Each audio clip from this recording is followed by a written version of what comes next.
ವಿದ್ಯಾರ್ಥಿಗಳೇ, ಬೆಳಗಿನ ವಂದನೆಗಳು. ಇಂದಿನ ತರಗತಿಗಳಲ್ಲಿ ನಾವು ಮಾನವ ಹಕ್ಕುಗಳು, ಅದರ ಮಹತ್ವ ಮತ್ತು ಅದಕ್ಕೆ ಸಂಬಂಧಪಟ್ಟ ವಿಚಾರಗಳನ್ನು ನಾವು ನೋಡಿದ್ದೀವಿ. ಇವತ್ತಿನ ದಿವಸ ನಾವು ಮಹಿಳಾ ಸಬಲೀಕರಣ ಅಂತಕ್ಕಂತಹ ವಿಷಯದ ಬಗ್ಗೆ ಕೆಲವೊಂದು ಪ್ರಮುಖ ವಿಚಾರಗಳನ್ನು ನಾವು ನೋಡಬೇಕಾಗುತ್ತೆ. ಮಹಿಳಾ ಸಬಲೀಕರಣ ಅಂದ ತಕ್ಷಣಕ್ಕೆ ನಿಮ್ಗೆ ಏನನ್ಸುತ್ತೆ ಅಂತ ಹೇಳಿದರೆ, ಮಹಿಳೆ ಆಕೆ ನಮ್ಮ ಸಮಾಜದಲ್ಲಿ ಈಗಾಗಲೇ ಸಾಕಷ್ಟು ಸ್ಥಾನಮಾನವನ್ನು ಗಳಿಸಿದ್ದಾಳೆ. ಕುಟುಂಬದ ಆಧಾರ ಸ್ತಂಭನೇ ಮಹಿಳೆ. ಮತ್ತು ಆಕೆಗೆ ಸಬಲೀಕರಣ ಅನ್ನುವ ಅವಶ್ಯಕತೆ ಇದೆಯಾ ಅನ್ನುವಂಥ ಅನೇಕ ಪ್ರಶ್ನೆಗಳು ನಿಮಗೆ ಬರಬಹುದು. ಈಗ ಮಹಿಳೆಯ ಬಗ್ಗೆ ನಾವು ಹೇಳೋದಾದರೆ, ನಮ್ಮ ಪ್ರಾಚೀನ ಕಾಲದಿಂದಲೂ ಕೂಡ ನಾವು ಮಹಿಳೆಗೆ ಪೂಜ್ಯ ಮತ್ತು ಗೌರವದ ಸ್ಥಾನಮಾನಗಳನ್ನು ನಾವು ಪ್ರಾಚೀನ ಪರಂಪರೆಯಿಂದ ಕೊಡ್ತಾ ಬಂದಿರುವಂತಹ ವಿಚಾರ ಸಾಮಾನ್ಯವಾಗಿ ನಿಮಗೆ ಗೊತ್ತಿರುವಂತಹ ವಿಚಾರ. ಕಾಲಕ್ರಮೇಣ ನಮ್ಮ ಮುಸ್ಲಿಮರ ಕಾಲದಲ್ಲಿ, ಹಾಗೆಯೇ ಬ್ರಿಟಿಷರ ಕಾಲಕ್ಕೆ ನಾವು ಬಂದರೆ ಹಂತವಾಗಿ ಎಲ್ಲೋ ಒಂದು ಕಡೆ ಮಹಿಳೆಗೆ ಪ್ರಾಚೀನ ಸಮಾಜದಲ್ಲಿ ಇದ್ದಂತಹ ಗೌರವ ಮತ್ತು ಸ್ಥಾನಮಾನಗಳು ಕೆಲವು ಕಾರಣಗಳಿಗೋಸ್ಕರ ಅವು ಕ್ಷೀಣಿಸ್ತಾ ಬಂದವು ಅಂತ ಹೇಳ್ಬೋದು ನಾವು. ಇನ್ನು ವಿಶೇಷವಾಗಿ ಮುಸಲ್ಮಾನರ ಮತ್ತು ಬ್ರಿಟಿಷರ ಕಾಲದಲ್ಲಿ ಮಹಿಳೆ ಬಹಳಷ್ಟು ಅವಮಾನಕ್ಕೀಡಾಗಿದ್ದು, ತನ್ನ ಸ್ಥಾನಮಾನಗಳಿಗೆ ಆಕೆಗೆ ಧಕ್ಕೆ ಬಂದಂತಹ ವಿಚಾರಗಳು ನಮಗೆ ಇತಿಹಾಸದಲ್ಲಿ ತಿಳಿದು ಬರುತ್ತೆ. ಅದಿರಬಹುದು.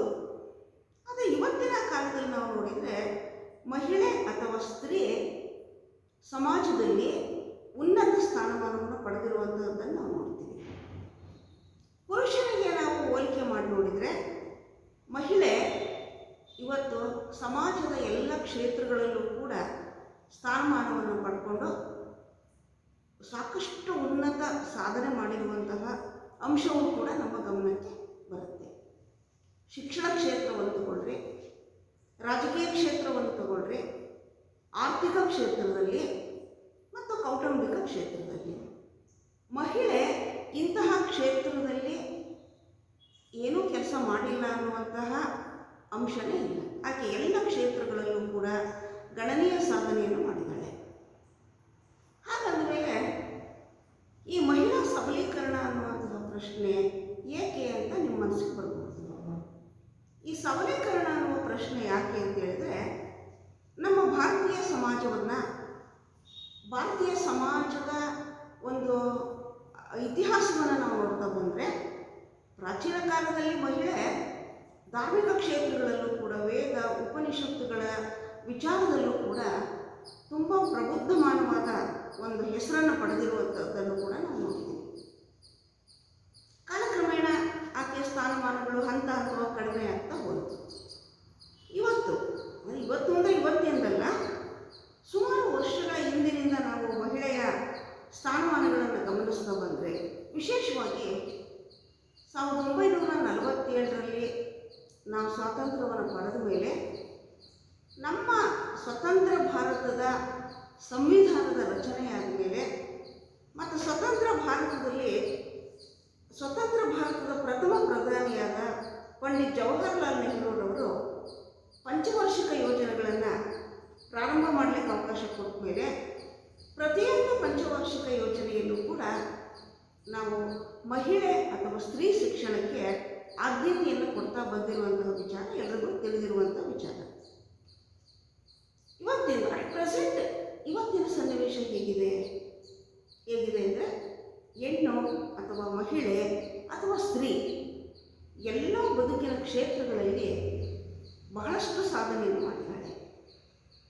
ಉನ್ನತ ಶಿಕ್ಷಣವನ್ನು ಪಡೆದಿದ್ದಾಳೆ. ಆಕೆ ಕಾರ್ಯನಿರ್ವಹಿಸದೇ ಇರುವಂತಹ ಯಾವ ಕ್ಷೇತ್ರಗಳು ಕೂಡ ಇಲ್ಲ. ಎಲ್ಲ ಕ್ಷೇತ್ರಗಳಲ್ಲಿ ಶಿಕ್ಷಕಿಯಾಗಿದ್ದಾಳೆ, ಗುಮಾಸ್ತಳಾಗಿದ್ದಾಳೆ, ಮಂತ್ರಿಯಾಗಿದ್ದಾಳೆ, ಮುಖ್ಯಮಂತ್ರಿಯಾಗಿದ್ದಾರೆ, ಪ್ರಧಾನಮಂತ್ರಿಯಾಗಿದ್ದಾರೆ, ವಾಯುಪಡೆ, ನೌಕಾಪಡೆ, ಎಲ್ಲ ಕ್ಷೇತ್ರಗಳಲ್ಲೂ ಕೂಡ ಆಕೆ ಉದ್ಯಮ ಕ್ಷೇತ್ರದಲ್ಲಿ, ಹೀಗೆ ಎಲ್ಲ ಕ್ಷೇತ್ರಗಳಲ್ಲೂ ಆಕೆ ಗಣನೀಯ ಸಾಧನೆಯನ್ನು ಮಾಡಿದ್ದಾಳೆ.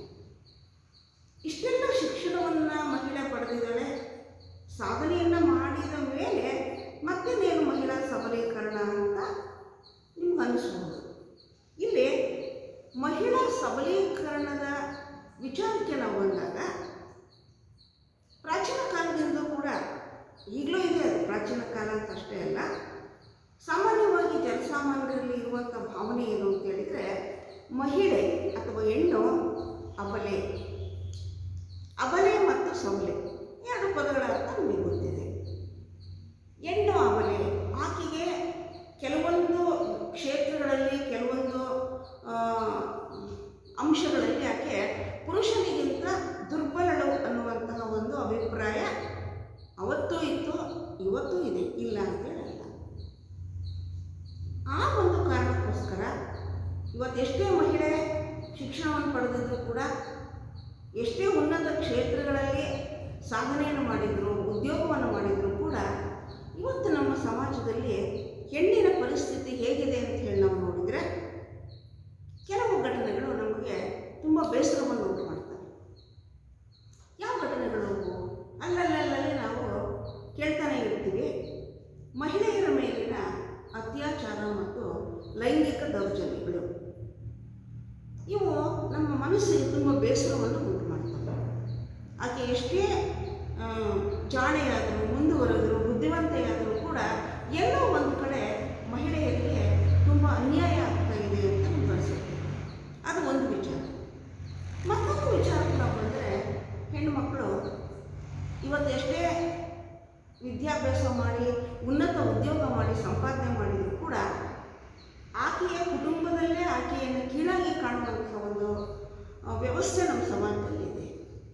ಆಕೆ ಎಷ್ಟೇ ದುಡಿದ್ರು, ಏನೇ ವಿದ್ಯಾಭ್ಯಾಸವನ್ನು ಪಡ್ಕೊಂಡಿದ್ರು ಕೂಡ ಹೆಣ್ಮಗಳಲ್ವಾ, ಆಕೆ ಪುರುಷರಿಗೆ ಸಮಾನವಾಗಿ ಮೇಲ್ ಬರಲಿಕ್ಕೆ, ಮಾತಾಡಲಿಕ್ಕೂ ಕೂಡ ಕೆಲವು ಕುಟುಂಬಗಳಲ್ಲಿ ಅವಕಾಶಗಳನ್ನು ಕೊಡ್ತಾ ಇಲ್ಲ.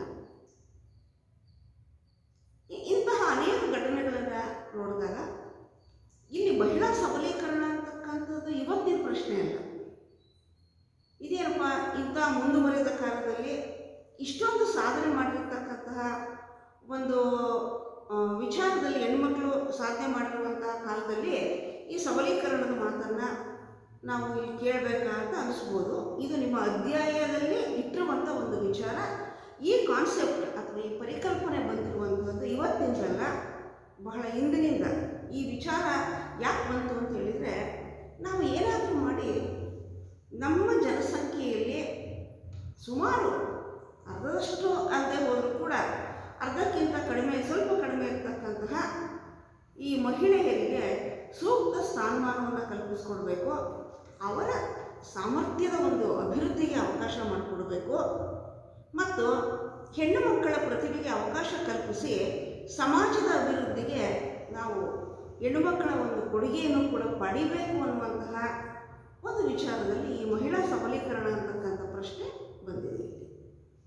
ಸಬಲೀಕರಣ, ಸಬಲ ಅಂದರೆ ಸಾಕಷ್ಟು ಸಾಮರ್ಥ್ಯ, ಒಂದು ವಿಶೇಷ ಪ್ರತಿಭೆಯನ್ನು ಹೊಂದಿರತಕ್ಕಂತಹ ಮಹಿಳೆಯನ್ನು ನಾವು ಗಟ್ಟಿಗೊಳಿಸುವುದು, ಸಬಲಗೊಳಿಸುವುದು, ಮತ್ತು ಆಕೆಗೆ ಅವಕಾಶಗಳನ್ನು ಕಲ್ಪಿಸಿಕೊಟ್ಟು ಆಕೆ ತನ್ನ ಒಂದು ಸ್ವಯಂ ಸಾಮರ್ಥ್ಯದಿಂದ ಮೇಲು ಬರೋದಕ್ಕೆ ಅವಕಾಶಗಳನ್ನು ಕಲ್ಪಿಸಿಕೊಡುವಂಥದ್ದನ್ನೇ ನಾವು ಇಲ್ಲಿ ಮಹಿಳಾ ಸಬಲೀಕರಣ ಅಂತೇಳಿ ಹೇಳ್ಬೋದು. ಇವತ್ತು ಮಹಿಳಾ ಸಬಲೀಕರಣದ ಅವಶ್ಯಕತೆ ಇದೆಯಾ, ಅಗತ್ಯ ಇದೆಯಾ ಅಂತಕ್ಕಂಥ ಒಂದು ಪ್ರಶ್ನೆಯೂ ಕೂಡ ಬರುತ್ತೆ. ಖಂಡಿತ ಮಹಿಳೆಯರು ಸಬಲಗೊಳ್ಳಬೇಕು, ಅವರ ಸಬಲೀಕರಣ ಅತ್ಯಂತ ಅಗತ್ಯ.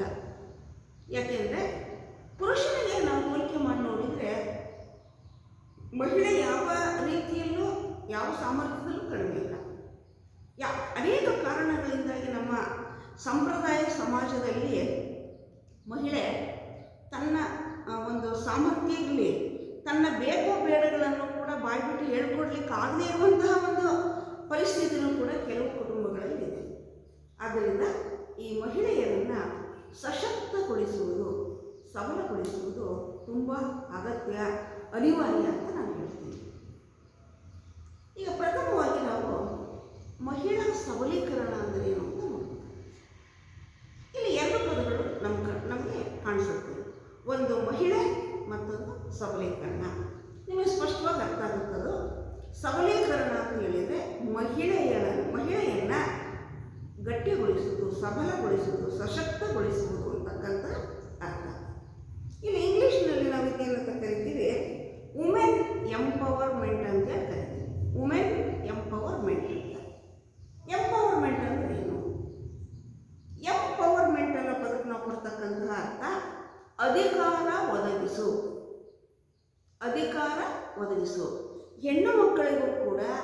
ನಮ್ಮ ಸಾಮಾಜಿಕ ವ್ಯವಸ್ಥೆಯಲ್ಲಿ ಬೇರೆ ಬೇರೆ ಕ್ಷೇತ್ರಗಳಲ್ಲಿ ಅಧಿಕಾರವನ್ನು ಒದಗಿಸಿಕೊಡುವುದು, ಶಕ್ತಿ ತಂದುಕೊಡು.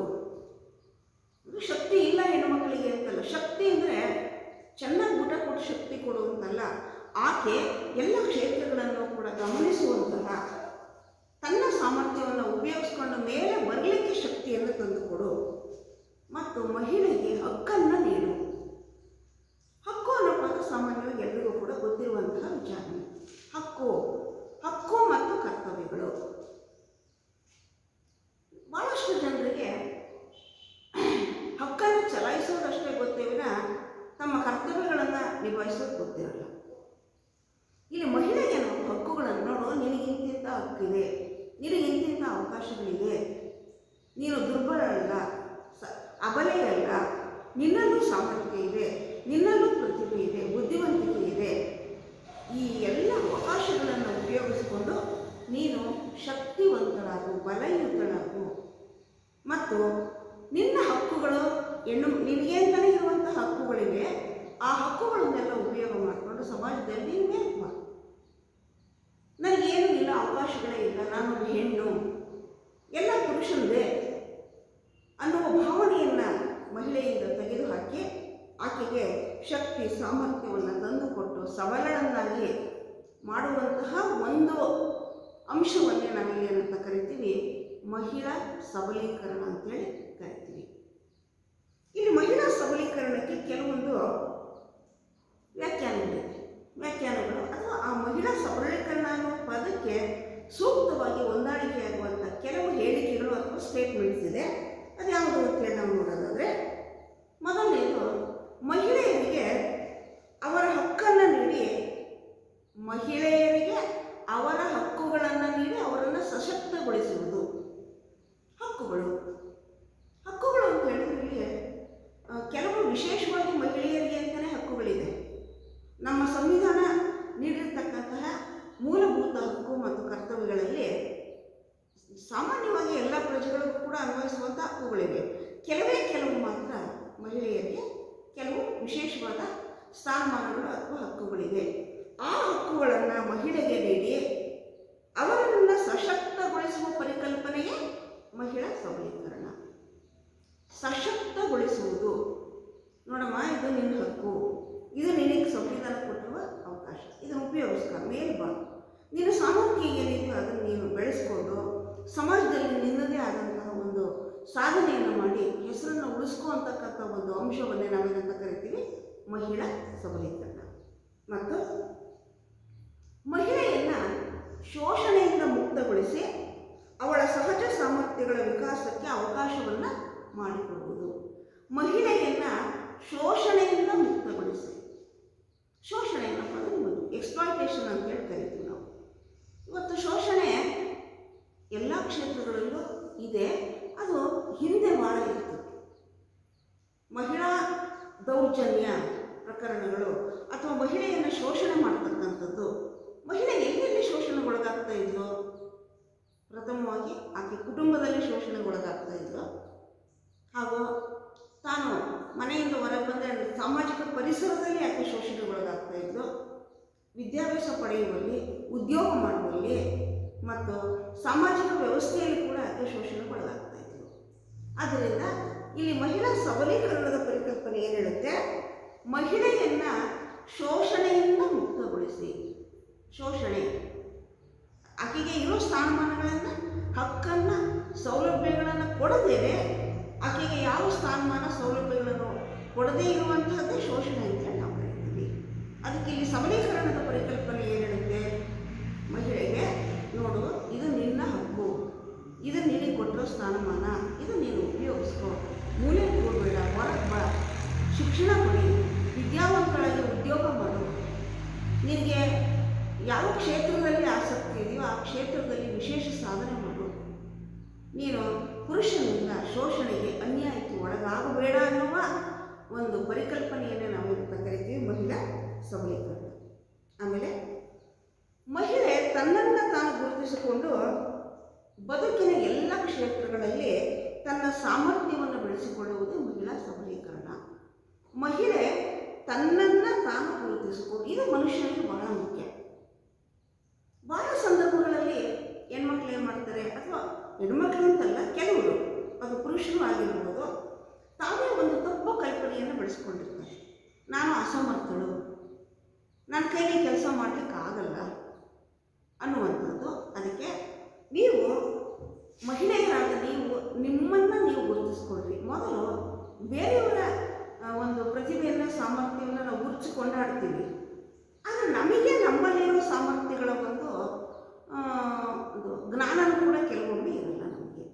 ಆದ್ದರಿಂದ ಮಹಿಳೆ ಏನು ಮಾಡಬೇಕು, ಅವರಲ್ಲಿ ಆ ಸಾಮರ್ಥ್ಯ ಇದೆ ಅಂದರೆ ನನ್ನಲ್ಲಿ ಏನು ಸಾಮರ್ಥ್ಯ ಇರ್ಬೋದು, ನನಗೆ ಯಾವ ಕ್ಷೇತ್ರದಲ್ಲಿ ಆಸಕ್ತಿ ಇದೆ, ನಾನು ಏನು ಸಾಧನೆ ಮಾಡ್ಬೋದು, ನನಗೆ ಯಾಕೆ ಇದು ಸಾಧ್ಯವಾಗಲ್ಲ, ಆ ಆಲೋಚನೆಯ ನಿಟ್ಟಿನಲ್ಲಿ ಆಕೆ ಮುಂದಕ್ಕೆ ಹೋಗಿ ತನ್ನಲ್ಲಿರುವ ಸಾಮರ್ಥ್ಯವನ್ನು ಆಕೆ ಗುರುತಿಸ್ಕೊಂಡು ಆ ಸಾಮರ್ಥ್ಯಗಳನ್ನು ಬಳಕೆ ಮಾಡಿಕೊಂಡು ಮಹಿಳೆ ಸಮಾಜದ ವಿವಿಧ ಕ್ಷೇತ್ರಗಳಲ್ಲಿ ವಿಶಿಷ್ಟ ಸಾಧನೆಯನ್ನು ಮಾಡಲಿಕ್ಕೆ ಅವಕಾಶ ಮಾಡಿಕೊಡ್ತಕ್ಕಂಥದ್ದನ್ನೇ ನಾವೇನಂತ ಕರಿತೀವಿ, ಮಹಿಳಾ ಸಬಲೀಕರಣ. ನಾಲ್ಕನೇದು, ಮಹಿಳೆಗೆ ಅವಳ ಶಕ್ತಿ ಸಾಮರ್ಥ್ಯಗಳಿಗೆ ತಕ್ಕಂತೆ ಬೆಳೆಯಲು ಅವಕಾಶಗಳ ನೀಡಿ ಆಕೆ ವಿವಿಧ ಕ್ಷೇತ್ರಗಳಲ್ಲಿ ಸಾಧನೆ ಮಾಡಲಿಕ್ಕೆ ಅವಕಾಶವನ್ನು ಕಲ್ಪಿಸಿಕೊಡುವಂಥದ್ದು. ತನ್ನ ಶಕ್ತಿ ಸಾಮರ್ಥ್ಯಗಳಿಗೆ ತಕ್ಕಂತಹ ಅವಕಾಶಗಳನ್ನು ಕಲ್ಪಿಸಿಕೊಡ್ಬೇಕು. ತನ್ನ ಶಕ್ತಿ ಸಾಮರ್ಥ್ಯ ಅಂತಂದಾಗ ಇಲ್ಲೊಂದು ವಿಚಾರ ನಮ್ಮ ಗಮನಕ್ಕೆ ಬರುತ್ತೆ. ಏನು ಅಂತ ಹೇಳಿದರೆ, ಮಹಿಳೆ ಅಥವಾ ಮಹಿಳೆ ಅಂತ ಹೇಳಲ್ಲ ನಾನು, ಸಮಾಜದಲ್ಲಿ ಪ್ರತಿಯೊಬ್ಬ ವ್ಯಕ್ತಿಯೂ ಕೂಡ ಅವನದೇ ಆದ ಶಕ್ತಿ ಸಾಮರ್ಥ್ಯವನ್ನು ಹೊಂದಿರ್ತಾನೆ. ಇದನ್ನು ನಾವೇನಂತ ಹೇಳ್ತೀವಿ ಅಂತ ಹೇಳಿದರೆ, ಈಚ್ ಇಂಡಿವಿಜುವಲ್ ಈಸ್ ಯೂನಿಕ್ ಅಂತ ಹೇಳ್ತಾರೆ. ಪ್ರತಿಯೊಬ್ಬ ವ್ಯಕ್ತಿಯೂ ಕೂಡ ವಿಶಿಷ್ಟ, ಭಿನ್ನ. ನೋಡಲಿಕ್ಕೆ ನಾವು ಏಕರೂಪವಾಗಿ ಕೆಲವು ಸರಿ ಕಂಡರೂ ಕೂಡ, ಒಂದೇ ವಯಸ್ಸಿನವರಾದರೂ ಕೂಡ, ಒಂದೇ ತಂದೆ ತಾಯಿಗೆ ಜನಿಸಿದ ಮಕ್ಕಳಾದರೂ ಕೂಡ ಒಬ್ಬೊಬ್ಬರಲ್ಲಿ ಒಂದೊಂದು ರೀತಿಯ ಪ್ರತಿಭೆ, ಸಾಮರ್ಥ್ಯ, ಆಸಕ್ತಿ, ಅಭಿರುಚಿಗಳಿರೋದನ್ನು ನಾವು ಕಾಣ್ತೀವಿ.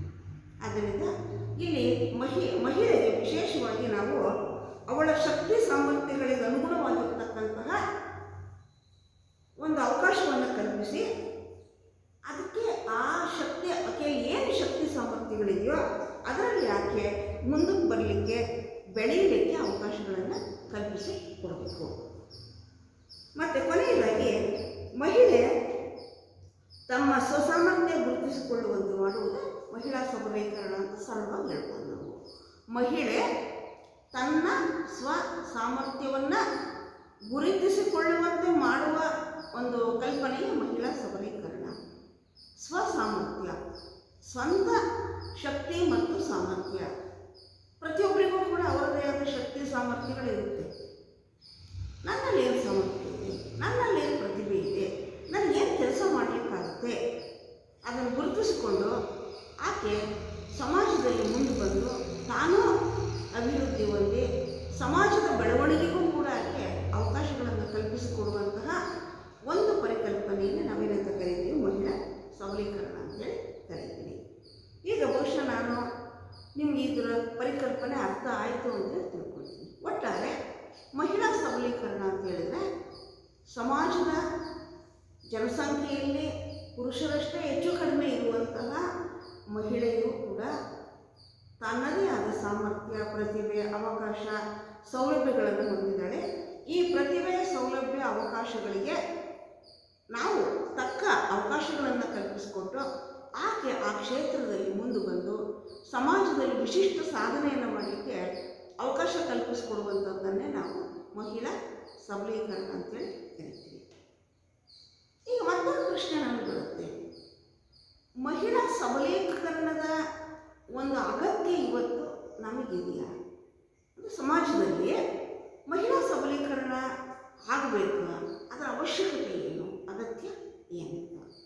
ಇಲ್ಲಿ ಮಹಿಳಾ ಸಬಲೀಕರಣದ ಅಗತ್ಯವನ್ನು ನಾವು ಕೆಳಗಿನಂತೆ ಹೇಳ್ಬೋದು. ಒಂದು, ಮಹಿಳಾ ಸಬಲೀಕರಣ ಯಾಕೆ ಅಗತ್ಯ, ಯಾಕೆ? ಇಲ್ಲಿ ಸುಮಾರು ಕೆಲವೊಂದು ಅಂಶಗಳ ಆಧಾರದ ಮೇಲೆ ಅದನ್ನು ಹೇಳ್ತಾ ಹೋಗ್ತೀವಿ. ಮೊದಲನೇದು, ಮಹಿಳಾ ಸಬಲೀಕರಣ ಯಾಕೆ ಅವಶ್ಯಕ ಅಂತ ಹೇಳಿದರೆ, ಮಹಿಳೆಯರ ಸಹಜ ಸಾಮರ್ಥ್ಯವನ್ನು ಗುರುತಿಸಲು, ಮಹಿಳೆಯ ಸಹಜ ಸಾಮರ್ಥ್ಯವನ್ನು ಗುರುತಿಸಲು. ಹಿಂದೆ ಈ ವಿಚಾರ ನಾನು ಈಗಾಗಲೇ ನಿಮ್ಗೆ ಹೇಳಿದ್ದೀನಿ. ಸಹಜ ಸಾಮರ್ಥ್ಯ, ಸಹಜ ಅಂದರೆ ಇನ್ಬಾರ್ನ್ ಕೆಪಾಸಿಟೀಸ್ ಅಂತ ಕರಿತೀವಿ. ಅದನ್ನ ಹುಟ್ಟುವಾಗಲೇ ಪಡ್ಕೊಂಡು ಬಂದಿರುವಂಥ ಪ್ರತಿಭೆ ಸಾಮರ್ಥ್ಯಗಳನ್ನು ನಾವು ಸಹಜ ಸಾಮರ್ಥ್ಯಗಳು ಅಂತೇಳಿ ಕರಿತೀವಿ. ಅರ್ಥವಾಯ್ತಾ? ಇನ್ಬಾರ್ನ್ ಕೆಪಾಸಿಟೀಸ್ ಅಂದರೆ ಮಗು ಹುಟ್ಟುವಾಗ, ಪ್ರತಿಯೊಂದು ಮಗುನೂ ಕೂಡ ಹುಟ್ಟುವಾಗ ತನ್ನದೇ ಆದ ಪ್ರತಿಭೆ ಮತ್ತು ಸಾಮರ್ಥ್ಯಗಳನ್ನು ಪಡ್ಕೊಂಡು ಬಂದಿರುತ್ತೆ. ಕೆಲವರು ಅಂದ್ಕೊಳ್ತಾರೆ, ನನಗೇನೇನು ವಿಶೇಷ ಸಾಮರ್ಥ್ಯಗಳಿಲ್ಲ, ಪ್ರತಿಭೆ ಇಲ್ಲ, ನಾನು ಅವರ್ಯಾರಿಗೂ ಕಂಪೇರ್ ಮಾಡಿದರೆ ನನ್ನ ಸಾಮರ್ಥ್ಯ ಕಡಿಮೆ, ನಾನು ದಡ್ಡ, ಬುದ್ಧಿವಂತ ಅಲ್ಲ, ನಾವು ಏನೇನೋ ಕಲ್ಪನೆಗಳಿರುತ್ತೆ. ಅದೆಲ್ಲ ತಪ್ಪು. ಪ್ರತಿಯೊಂದು ಮಗುವು ಕೂಡ ತನ್ನದೇ ಆದ ಸಾಮರ್ಥ್ಯವನ್ನು ಹೊಂದಿರುತ್ತೆ. ಆ ಥರ ಮಹಿಳೆಯ ಸಹಜ ಸಾಮರ್ಥ್ಯವನ್ನು ನಾವು ಗುರುತಿಸಬೇಕು ಅಂದರೆ ನಮಗೆ ಮಹಿಳಾ ಸಬಲೀಕರಣ ಅವಶ್ಯಕ. ಆಕೆಯಲ್ಲಿ ನಿಜವಾಗ್ಲೂ ಇರೋ ಸಾಮರ್ಥ್ಯಗಳೇನು, ಆಕೆ ಎಷ್ಟರ ಮಟ್ಟಿಗೆ ಆ ಸಾಮರ್ಥ್ಯಗಳನ್ನು ಉಪಯೋಗಿಸ್ಕೊಂಡು ಸಮಾಜದಲ್ಲಿ ಮುಂದೆ ಬರಲಿಕ್ಕೆ ಸಾಧ್ಯತೆ ಆಗುತ್ತೆ. ಎರಡನೇದು ಸಮಾನತೆಯನ್ನು ತರಲು.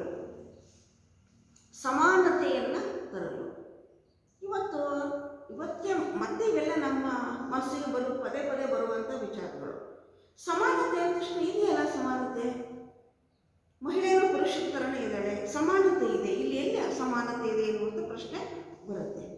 ಆದರೆ ಇನ್ನೂ ನಮ್ಮ ಸಮಾಜದಲ್ಲಿ ಅಸಮಾನತೆ ಪೂರ್ಣವಾಗಿ ಹೋಗಿಲ್ಲ. ಇವತ್ತಿನ ಸಂದರ್ಭವನ್ನೇ ನಾವು ಉದಾಹರಣೆ ತಗೊಂಡ್ರು ಕೂಡ ಎಷ್ಟೋ ಕುಟುಂಬಗಳಲ್ಲಿ ಮಹಿಳೆಯನ್ನ ಕುಟುಂಬಗಳು ಸಮಾನವಾಗಿ ಕಾಣ್ತಾ ಇಲ್ಲ. ಆಕೆ ಹೆಣ್ಣು ಇರ್ಬೋದು, ಆಕೆ ಬುದ್ಧಿವಂತೆ ಇರ್ಬೋದು, ಆಕೆ ಎಷ್ಟೋ ದುಡಿತಾಳೆ, ಎಷ್ಟೋ ಸಾಧನೆ ಮಾಡಿರ್ಬೋದು, ಆದರೂ ಆಕೆ ಹೆಣ್ಣು ಅನ್ನುವಂತಹ ಪೂರ್ವ ಪೀಡಿತ ಭಾವನೆ ಇನ್ನೂ ಕೂಡ ನಮ್ಮ ಸಮಾಜದಲ್ಲಿದೆ. ಆದ್ದರಿಂದ ಸಮಾಜದಲ್ಲಿ ಸಮಾನತೆಯನ್ನು ನಾವು ತರಬೇಕು ಅಂತ ಹೇಳಿದರೆ ಮಹಿಳಾ ಸಬಲೀಕರಣ ಅತ್ಯಂತ ಅವಶ್ಯಕ. ಮೂರನೇದು ಮಹಿಳೆ ಸಬಲಳು ಎನ್ನುವುದನ್ನು ಪ್ರತಿಪಾದಿಸಲು. ಮಹಿಳೆ ಕೂಡ ಪುರುಷರಂತೆ ಸಬಲಳು, ಆಕೆ ಅಬಲೆ ಇಲ್ಲ, ಆಕೆಯಲ್ಲಿ ಎಲ್ಲ ಸಾಮರ್ಥ್ಯ ಇದೆ, ಆಕೆ ಏನನ್ನಾದರೂ ಸಾಧಿಸಬಲ್ಲಳು, ಆಕೆ ಯಾವ ಕಾರಣಕ್ಕೂ ಕೂಡ ಪುರುಷನಿಗಿಂತ ಕಡಿಮೆ ಅಲ್ಲ ಎನ್ನುವುದನ್ನು ಪ್ರತಿಪಾದಿಸಲಿಕ್ಕೆ. ಮತ್ತು ನಾಲ್ಕನೇದು ಶೋಷಣೆಯಿಂದ ಮುಕ್ತಗೊಳಿಸಲು. ನಾನು ಹಿಂದೆ ಹೇಳ್ತಾ ಇದ್ದೀನಿ, ಶೋಷಣೆ ಎಕ್ಸ್ಪ್ಲಾಯಿಟೇಷನ್ ಅಂತ ಕರೀತೀವಿ ನಾವು. ಮಹಿಳೆಯನ್ನು ಶೋಷಣೆಯಿಂದ ಮುಕ್ತಗೊಳಿಸು. ಇನ್ನೂ ನಮ್ಮ ಸಮಾಜದಲ್ಲಿ ಮಹಿಳೆಯರು ಸುಮಾರು ಒಂದು 50ರಿಂದ 60% ಮಹಿಳೆಯರು ಇವತ್ತಿಗೂ ಕೂಡ ಕೌಟುಂಬಿಕವಾಗಿ, ಸಾಮಾಜಿಕವಾಗಿ ಅನೇಕ ಕ್ಷೇತ್ರಗಳಲ್ಲಿ ಶೋಷಣೆಗೊಳಗಾಗ್ತಾ ಇದ್ದಾರೆ. ಈ ಶೋಷಣೆಯಿಂದ ಮಹಿಳೆ ಮುಕ್ತಳಾಗಬೇಕು. ಕೆಲವೊಮ್ಮೆ ಈ ಶೋಷಣೆ ಅಂತಕ್ಕಂಥದ್ದು ಹೆಣ್ಣು ಮಕ್ಕಳಿಗೆ ಎಷ್ಟು ಬೇಸರವನ್ನು ಉಂಟು ಮಾಡುತ್ತೆ ಅಂತ ಹೇಳಿದರೆ, ಇಷ್ಟೆಲ್ಲ ನಾವು ವಿದ್ಯೆ ಶಿಕ್ಷಣ ಪಡ್ಕೊಂಡು ಉದ್ಯೋಗ ಮಾಡಿ ಸಂಪಾದನೆ ಮಾಡಿ ಇಷ್ಟೆಲ್ಲ ನಾವು ಬದುಕಿನಲ್ಲಿ ಸಾಧನೆಯನ್ನು ಮಾಡಿದರೂ ಕೂಡ ಎಲ್ಲ ಒಂದು ಕಡೆ ನಮ್ಮನ್ನು ಪುರುಷ ಸಮಾಜ ಶೋಷಣೆ ಮಾಡುತ್ತಲ್ಲ ಅನ್ನುವಂಥ ಬೇಸರ ಕೂಡ ಉಂಟಾಗುತ್ತೆ. ಈ ಶೋಷಣೆಯಿಂದ ಮಹಿಳೆಯರನ್ನು ನಾವು ಮುಕ್ತಗೊಳಿಸಬೇಕು ಅಂತ ಹೇಳಿದರೆ ಮಹಿಳಾ ಸಬಲೀಕರಣ ಅವಶ್ಯಕ. ಮತ್ತು ಲಿಂಗ ತಾರತಮ್ಯದ ಪೂರ್ವಗ್ರಹ ಪೀಡಿತ ವಿಷಯ ತೊಡೆದು ಹಾಕಲು. ಲಿಂಗ ತಾರತಮ್ಯ ಇದು ಕೂಡ ನಿಮಗೆ ಗೊತ್ತಿರುವಂಥದ್ದೇ. ಸಮಾಜದಲ್ಲಿ ಹೆಣ್ಣನ್ನು ನೋಡುವ ದೃಷ್ಟಿಕೋನವೇ ಬೇರೆ, ಗಂಡನ್ನು ನೋಡುವ ದೃಷ್ಟಿಕೋನವೇ ಬೇರೆ. ಕುಟುಂಬದಲ್ಲೂ ಕೂಡ ಅಷ್ಟೇ, ತಂದೆ ತಾಯಿಗಳು ಇವತ್ತಿಲ್ಲ, ಒಂದು 90% ಇಲ್ಲ ಅಂತ ಹೇಳ್ತೀನಿ ನಾನು. ಒಂದು ಕಾಲದಲ್ಲಿ ಹೇಗಿತ್ತು ಅಂತ ಹೇಳಿದರೆ, ಕುಟುಂಬದಲ್ಲಿ ತಂದೆ ತಾಯಿಗಳೇನೆ ಗಂಡು ಮಗುವನ್ನು ನೋಡ್ತಾ ಇದ್ದಂಥ ದೃಷ್ಟಿನೇ ಬೇರೆ, ಹೆಣ್ಣು ಮಗುವನ್ನು ನೋಡ್ತಾ ಇದ್ದಂಥ ದೃಷ್ಟಿನೇ ಬೇರೆ. ಗಂಡು ಮಗು ಬಹಳ ಶ್ರೇಷ್ಠ, ಅವನು ವಂಶೋದ್ಧಾರಕ, ಅವನಿಗೆ ಒಳ್ಳೊಳ್ಳೆ ಆಹಾರವನ್ನು ಕೊಡಬೇಕು, ಒಳ್ಳೆಯ ಅವಕಾಶಗಳು, ಸ್ಥಾನಮಾನಗಳು, ಶಿಕ್ಷಣವನ್ನು ಕೊಡಬೇಕು.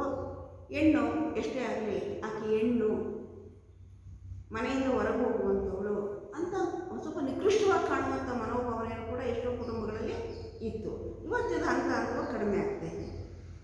ಮತ್ತು ಮಹಿಳೆಯರ ಸಾಮರ್ಥ್ಯವನ್ನು ಗುರುತಿಸಿ ಮಹಿಳೆಯಲ್ಲಿ ಏನು ವಿಶಿಷ್ಟ ಸಾಮರ್ಥ್ಯ ಇದೆಯೋ ಆ ಕ್ಷೇತ್ರದಲ್ಲಿ ಆಕೆ ಸಾಧನೆಯನ್ನು ಮಾಡಲಿಕ್ಕೆ ಸೂಕ್ತ ಅವಕಾಶಗಳನ್ನು ಕಲ್ಪಿಸಿ ಕೊಡಲಿಕ್ಕೆ. ಈಗ ನಾವು ಮಹಿಳೆಯಲ್ಲಿ ಏನೋ ಒಂದು ವಿಶಿಷ್ಟ ಸಾಮರ್ಥ್ಯವನ್ನು ಗುರುತಿಸ್ತೀವಿ ಅಂತ ಇಟ್ಕೊಳ್ರಿ. ಆ ರೀತಿ ಗುರುತಿಸಿದ ಒಂದು ಸಾಮರ್ಥ್ಯ ಬೆಳವಣಿಗೆ ಆಗಬೇಕು. ಈಗ ಯಾಕೋ ಮಹಿಳೆಯಲ್ಲಿ ಏನೋ ಸಾಮರ್ಥ್ಯ ಇದೆ ಅಂದರೆ ಕಂಡಿಡಿದ್ವಿ ಅಂದರೆ ಅದರ ಹಾಗೆ ಬಿಡಬಾರ್ದು. ನಾವು ಆಕೆಯಲ್ಲಿರುವ ವಿಶಿಷ್ಟ ಸಾಮರ್ಥ್ಯ ಬೆಳೀಬೇಕು. ಆಕೆ ಅದರಲ್ಲಿ ವಿಶಿಷ್ಟ ಸಾಧನೆಯನ್ನು ಮಾಡಿದಾಗ ಅದಕ್ಕೊಂದು ಸಾರ್ಥಕತೆ ಕಂಡುಬರುತ್ತೆ. ಮತ್ತು ಮಹಿಳೆಯರಲ್ಲಿ ವೈಜ್ಞಾನಿಕ ಮನೋಭಾವನೆಯನ್ನು ಮೂಡಿಸಲು, to develop the scientific attitude among women. ವೈಜ್ಞಾನಿಕ ಮನೋಭಾವನೆ, ಇವತ್ತು ವೈಜ್ಞಾನಿಕ ಮನೋಭಾವನೆ ಗ್ರ್ಯಾಜುಯಲಿ ಬೆಳೀತಾ ಇದೆ ಸಮಾಜದಲ್ಲಿ. ಒಂದು ಕಡೆ ವೈಜ್ಞಾನಿಕವಾಗಿ ಜನ ಒಂದು ಉತ್ತಮ ಬೆಳವಣಿಗೆಯನ್ನು ಮಾಡಿಕೊಳ್ತಾ ಇದ್ದರೆ, ಎಲ್ಲೋ ಮತ್ತೊಂದು ಕಡೆ ಮೂಢನಂಬಿಕೆ ಕಡೆಗೆ ಹೋಗ್ತಾ ಇದ್ದಾರೆ. ಅದಿದ್ದದ್ದು ಸಮಾಜದಲ್ಲಿ ಎರಡೂ ತರಹದ ವಿಚಾರಗಳನ್ನು ಕೂಡ ನಾವು ಸಮಾಜದಲ್ಲಿ ಕಾಣ್ತೀವಿ. ಅದರಲ್ಲೂ ವಿಶೇಷವಾಗಿ ಮಹಿಳೆಯರಲ್ಲಿ ವೈಜ್ಞಾನಿಕ ಮನೋಭಾವನೆ, ವೈಜ್ಞಾನಿಕವಾಗಿ ನಾವು ಯಾವುದೇ ವಿಚಾರವನ್ನು ಆಲೋಚನೆ ಮಾಡಬೇಕು. ಇದಕ್ಕೆ ಅನೇಕ ಉದಾಹರಣೆಗಳನ್ನು ನಾವು ಕೊಡ್ಬೋದು. ಎಷ್ಟೋ ಕುಟುಂಬಗಳಲ್ಲಿ ಪುರುಷರು ಮಹಿಳೆಯರನ್ನ ಭಾಳ ಸಣ್ಣ ಸಣ್ಣ ವಿಚಾರಗಳಿಗೆ ನಿನಗೇನು ಗೊತ್ತಾಗುತ್ತೆ, ನಿನಗೆ ಯಾವ ವಿಚಾರವಂತಿಕೆ ಇದೆ ಅಂತ. ಅದೇ ಪುರುಷರೇ ಮೂಢನಂಬಿಕೆಗಳಿಗೆ ಬಲಿಯಾಗ್ತಕ್ಕಂಥದ್ದನ್ನು ಕೂಡ ನಾವು ನೋಡ್ತೀವಿ.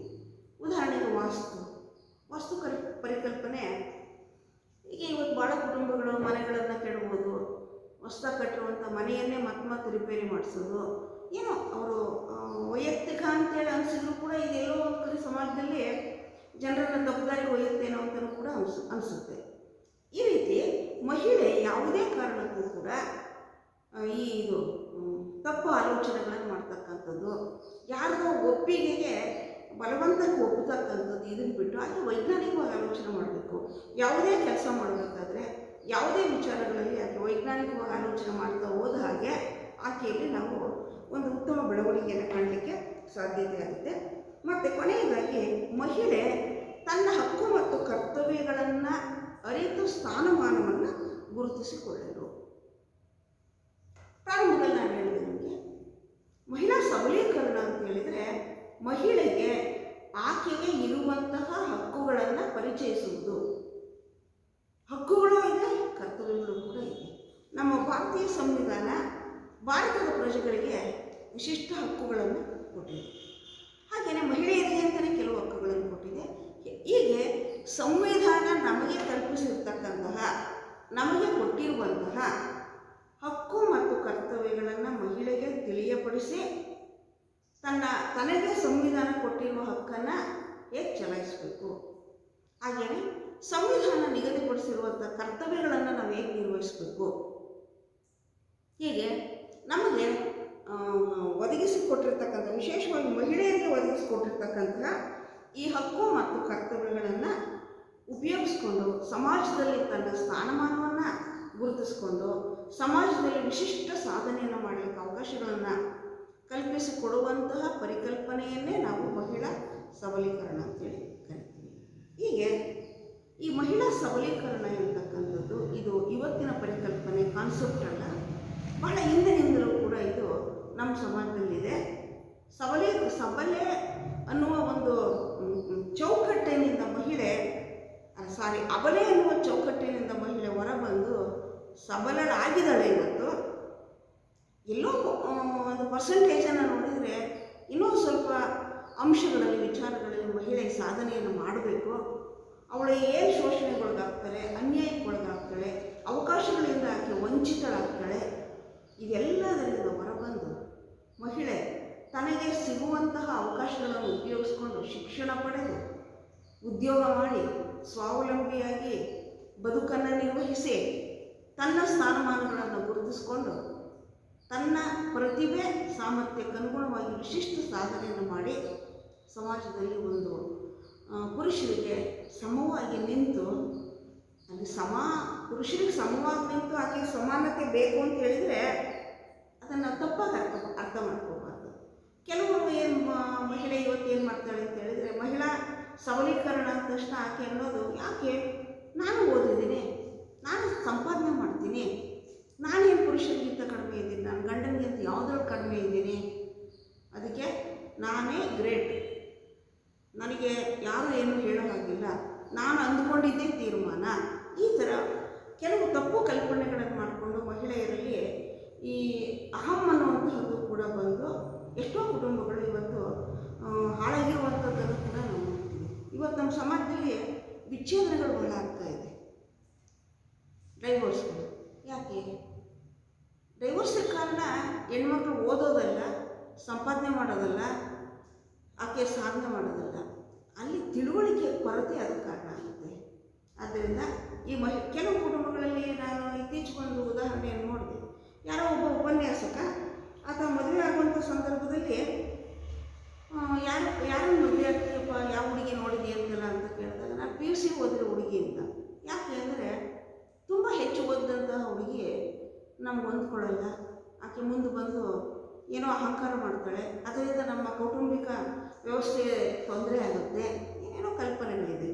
ಆದರೆ ಇಲ್ಲಿ ಒಟ್ಟಾರೆ ನಾವು ಹೇಳುವಂತಹದ್ದು ಏನು ಅಂತ ಹೇಳಿದರೆ, ಇವತ್ತಿನ ನಮ್ಮ ಸಮಾಜದಲ್ಲಿ ಮಹಿಳೆ ಎಷ್ಟೇ ಸಾಧನೆ ಮಾಡಿದರೂ, ಅಭಿವೃದ್ಧಿ ಕ್ಷೇತ್ರಗಳಲ್ಲಿ ಆಕೆ ತನ್ನ ಒಂದು ಚಾಪನ್ನು ಮೂಡಿಸಿದರೂ ಕೂಡ ಸಮಾಜದ ಒಂದು ಬೆಳವಣಿಗೆ ಮತ್ತು ಅಭಿವೃದ್ಧಿಯ ದೃಷ್ಟಿಯಿಂದ ಮಹಿಳೆಯರಿಗೂ ಕೂಡ ನಾವು ವಿಶೇಷ ಅವಕಾಶಗಳನ್ನು, ಸೌಲಭ್ಯಗಳನ್ನು ಕೊಟ್ಟು ಸ್ಥಾನಮಾನಗಳನ್ನು ಕೊಟ್ಟು ಆಕೆಯ ಹಕ್ಕು ಮತ್ತು ಕರ್ತವ್ಯಗಳನ್ನು ನಾವು ತಿಳಿಯಪಡಿಸಿ ಆಕೆ ಸಮಾಜದಲ್ಲಿ ಪುರುಷರಂತೆ ಸಾಧನೆಯನ್ನು ಮಾಡಿ ಸಮಾಜಕ್ಕೆ ತನ್ನದೇ ಆದ ಕೊಡುಗೆಯನ್ನು ಕೊಡುವಂತಹ ಒಂದು ನಿಟ್ಟಿನಲ್ಲಿ ಆಕೆಗೆ ನಾವು ಪ್ರೋತ್ಸಾಹವನ್ನು ಕೊಡಬೇಕಾದ್ದು ಎಲ್ಲರ ಒಂದು ಸಮಾಜದ ಸರ್ಕಾರದ ಒಂದು ಜವಾಬ್ದಾರಿ ಅಂತೇಳಿ ಇಲ್ಲಿಗೆ ಇವತ್ತಿನ ವಿಚಾರಗಳನ್ನು ಮುಗಿಸ್ತೀನಿ.